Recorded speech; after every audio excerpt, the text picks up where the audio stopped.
Sa isang malayong baryo na tanyag sa mga kababalaghan at misteryo, nangingibabaw ang kwento ng maputing babaeng anghel na kilala bilang White Lady. Ang mga kwento tungkol sa kanya ay naglipa na sa bawat sulok ng baryo at ang kanyang presensya ay itinuturing na sagisag ng kapahamakan at kamatayan. Isang gabi, habang ang ulan ay walang humpay na tumutulo at ang hangin ay humahampas ng malakas, isang mag-aaral na babae mula sa kalapit na paaralan ang nakaranas ng kakaibang karanasan. Habang siya ay mag-isa sa kanyang paglalakbay pauwi, bigla na lamang siyang nakaramdam ng malamig na hangin at kutob na may isang presensya sa tabi niya. Sa lilim ng puno, nakita niya ang maputing babaeng anghel na nakaluhod sa tabi ng kalsada, na may malaputing gown, matamlay na tingin at mahabang buhok na inusisa ng hangin. Ang kanyang puso ay biglang nagdaramdam ng takot, ngunit hindi siya makagalaw o makapagsalita sa harap ng mapanakot na pagpapakita. Sa pag-ikot ng ulo ng babae, biglang nawala ang White Lady. Ngunit mula sa araw na iyon, nagsimula na rin ang serye ng mga di kanais-nais na pangyayari sa buhay ng babae. Bawat gabi, naririnig niya ang kahig ng paa sa kanyang bubong. Maririnig ang malalim na hikab mula sa madilim na silong at mararamdaman ang malamig na anino na tila may humihigop ng kanyang kaliwanagan. Hanggang sa isang gabi, nang nananaginip siya ng puting anghel na nananatili sa tabi ng kama. Nagising siya sa isang natakot na kaganapan. Ang White Lady ay naroon mismo sa kanyang silong, lumalapit at humahagikgik sa kanyang takot. Hindi niya alam kung panaginip ito o totoong pangyayari. Ngunit ang takot ay hindi maialis sa kanyang puso.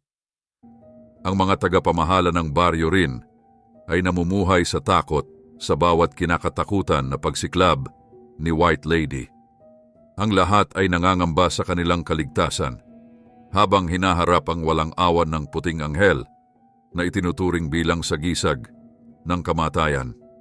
Sa huli, ang misteryo at kababalaghan ng White Lady ay patuloy na yumayakap sa buhay ng mga tao sa baryo. Ang kanyang mapanakot na presensya ay nagdudulot ng takot at pangamba sa bawat puso na makakita, at ang alaala ng maputing babaeng anghel ay magpapatuloy sa kanilang mga kaluluwa hanggang sa dulo ng kanilang mga araw.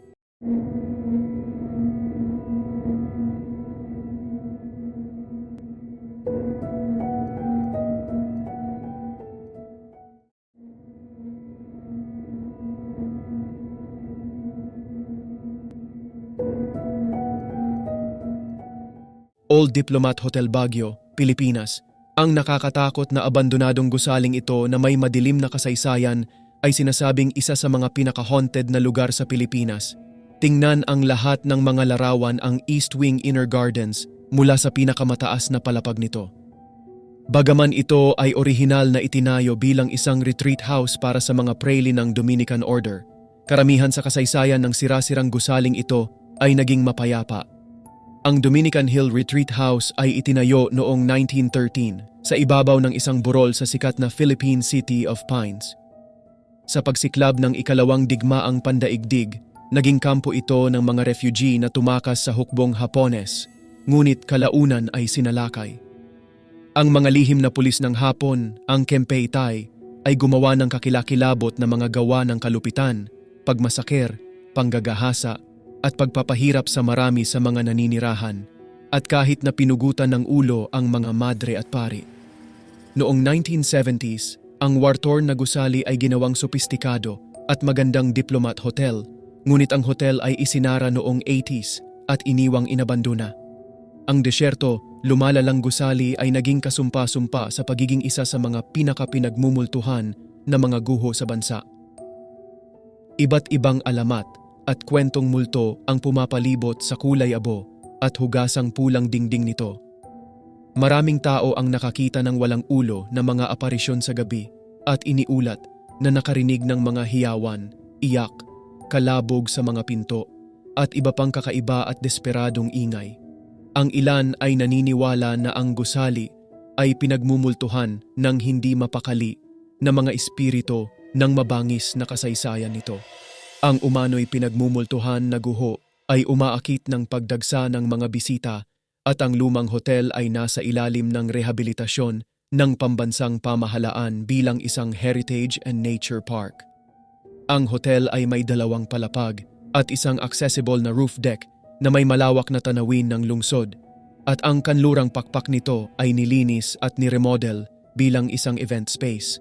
Isa na itong lugar para maranasan ang kagandahan at kagimbal-gimbal sa malamig na klima ng Baguio City. Alamin bago ka umalis. Maipapayo na sumakay ng taksi upang makarating sa karumal-dumal na pagkasira. Ang mga taksi ay madaling mapupuntahan at sagana sa lungsod ng Baguio. May maliit na cafeteria sa labas ng pangunahing gusali para sa sinumang magutom. Ang site ay bukas mula 6 a.m. hanggang 6 p.m.